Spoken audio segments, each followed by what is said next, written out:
Banking of road पे हम road को ऐसे टिल्ट कर देते हैं, लाइक ये ऐसे रोड जा रही है तो इसको ऐसे टिल्ट कर दिया, यानी जो आउटर एज है ना, आउटर एज, उसको थोड़ा सा ऊपर लिफ्ट कर देते हैं तो रोड गेट टिल्टेड।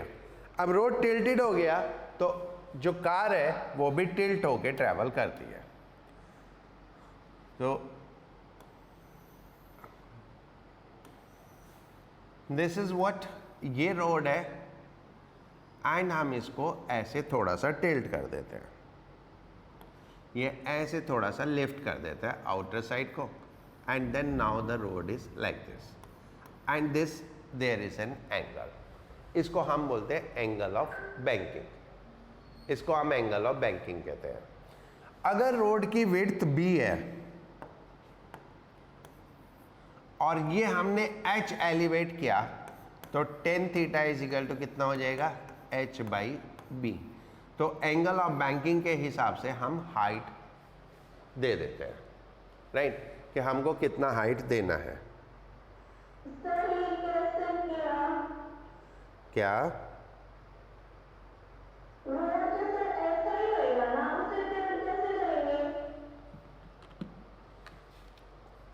दोबारा बोल।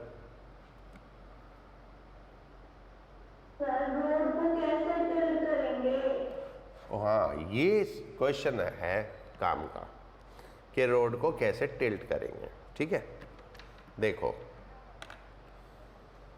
हम ऐसे रोड बना रहे हैं, ऐसे रोड बना रहे हैं ना, अब इसके ऊपर हम मिट्टी डाल देते हैं, तो हमने ऐसे मिट्टी डाल दी,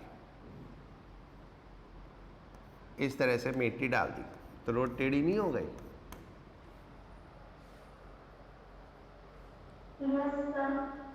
ठीक है, तो रोड को हम ऐसे टिल्ट कर देते हैं, correct.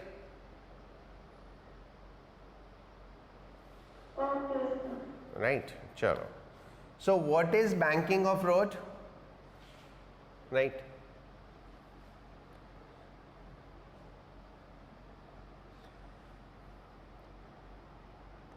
Friction is not a reliable source. Friction is not a reliable source to provide centripetal force. To provide centripetal force,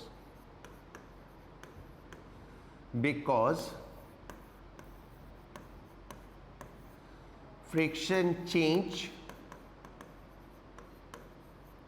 with weather, because friction change with weather, less in rainy season।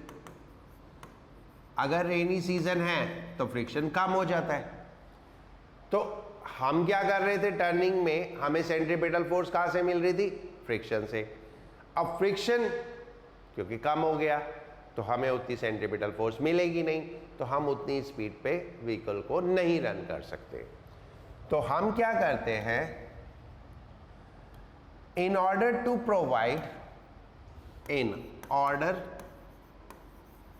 Provide reliable source of centripetal force,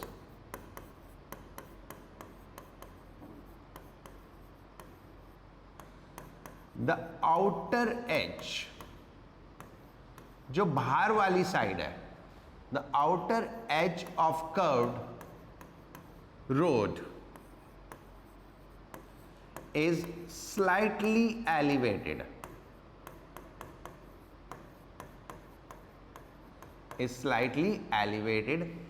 as shown in figure, जैसे हमने figure में बनाया। यानी अब road horizontal नहीं है, वो ऐसे थोड़ा टेढ़ी हो गई, राइट। सो थोड़ा सा हम उसको एलिवेट कर देते हैं, right. This process is called banking of road,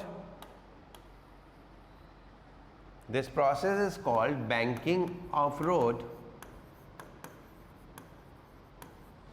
and the angle made by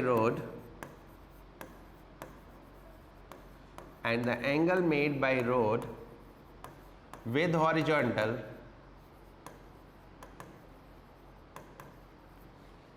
is called angle of banking. और फिगर में ये एंगल कितना है? Theta, right? Turning of vehicle on banked road.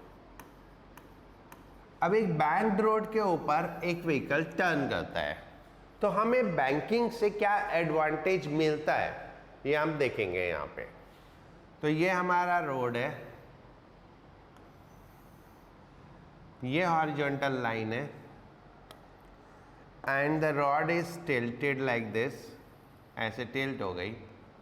ये H हमने एलिवेट किया, and B is width of road. अब इसके ऊपर व्हीकल ऐसे चलेगा, व्हीकल टेढ़ा हो जाएगा। अब इतना भी नहीं रखते ये एंगल के ऐसे स्लाइड कर जाए, थोड़ा सा ही होता है टेढ़ा, तो ये व्हीकल अब टेढ़ा ऐसे हो गया। इससे क्या एडवांटेज हुआ? इससे एडवांटेज हुआ कि जो हमारा नॉर्मल रिएक्शन है वो ऐसे टेढ़ा हो गया, जो नॉर्मल रिएक्शन है वो ऐसे टेढ़ा हो गया। अगर एंगल ऑफ बैंकिंग थीटा है तो इसके दो कंपोनेंट हो जाएंगे, एक n cos थीटा, क्योंकि ये एंगल भी थीटा हो गया, और एक n sin थीटा। अब ये जो n sin थीटा कंपोनेंट है ये हमें सेंट्रीपिटल फोर्स प्रोवाइड करेगा। अब आप ध्यान से देखो, जो साइकिल होती है या मोटरसाइकिल होती है उसमें दो पहिए होते हैं, वो ऐसे टेढ़ी हो सकती है। अब कार है उसमें चार पहिए होते हैं, तो वो ऐसे टेढ़ी नहीं हो सकती। क्योंकि कार टेढ़ी नहीं हो सकती तो हमने सड़क को टेढ़ा कर दिया। तो बात वही है, जैसे साइकिल टेढ़ी हो गई ऐसे ही कार टेढ़ी हो गई। जब साइकिल टेढ़ी हुई थी तो नॉर्मल रिएक्शन का एक कंपोनेंट सेंट्रीपिटल फोर्स प्रोवाइड कर रहा था, अभी कार टेढ़ी हो गई तो भी नॉर्मल रिएक्शन का एक कंपोनेंट सेंट्रीपिटल फोर्स प्रोवाइड कर रहा है। So it is more over the same thing. हाँ, अब इसमें हमारा एक फोर्स और आएगा, that is what? Friction force. ये फ्रिक्शन फोर्स। अब फ्रिक्शन फोर्स के फिर दो कंपोनेंट हो जाएंगे, एक F cos थीटा और एक F sin थीटा। सो हमें फ्रिक्शन के साथ साथ नॉर्मल रिएक्शन भी सेंट्रीपिटल फोर्स प्रोवाइड करेगा। अब फ्रिक्शन कम ज़्यादा होता भी है तो भी हमें सेंट्रीपिटल फोर्स किससे मिल रही है? नॉर्मल रिएक्शन से। तो इसलिए हम सेफ टर्न कर जाएंगे, right? Okay, so as shown in figure,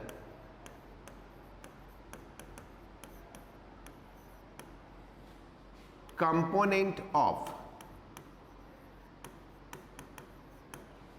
first normal reaction,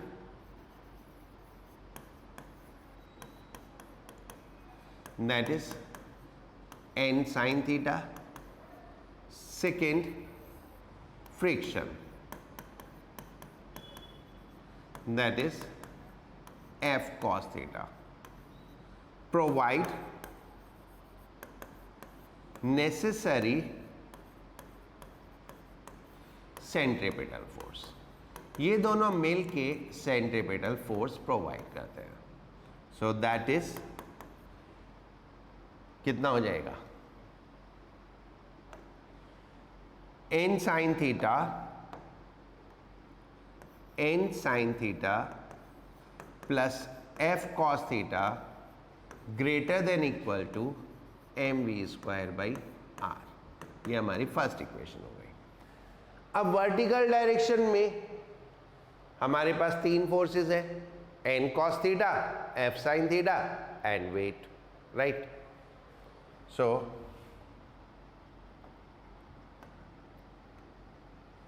for vertical forces N cos theta minus F sine theta is equal to M G. ये हमारी सेकेंड इक्वेशन हो गई, राइट? अब हम फर्स्ट को second से डिवाइड कर दें। नाउ 1 डिवाइडेड बाई 2, तो हमारे पास आ जाता है N sine theta plus F cos theta divided by N cos theta minus F sine theta greater than equal to V square by R G. ठीक है, इतनी बात समझ में आई?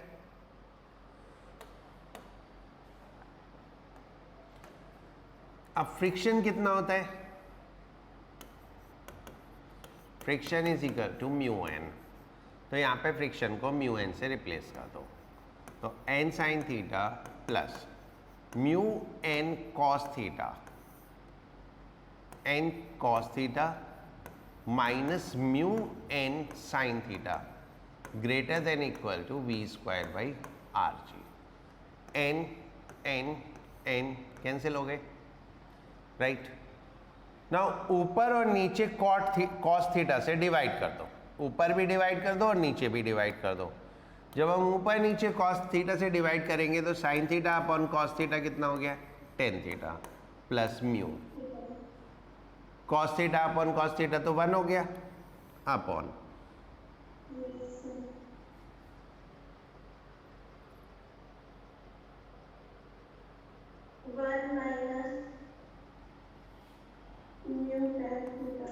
One minus mu tan theta that is greater than equal to V square by R G.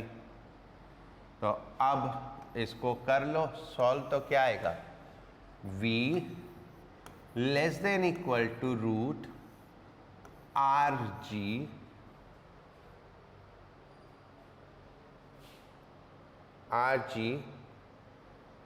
Tan theta plus mu upon 1 minus mu tan theta. So this is what is, right? If friction is neglected,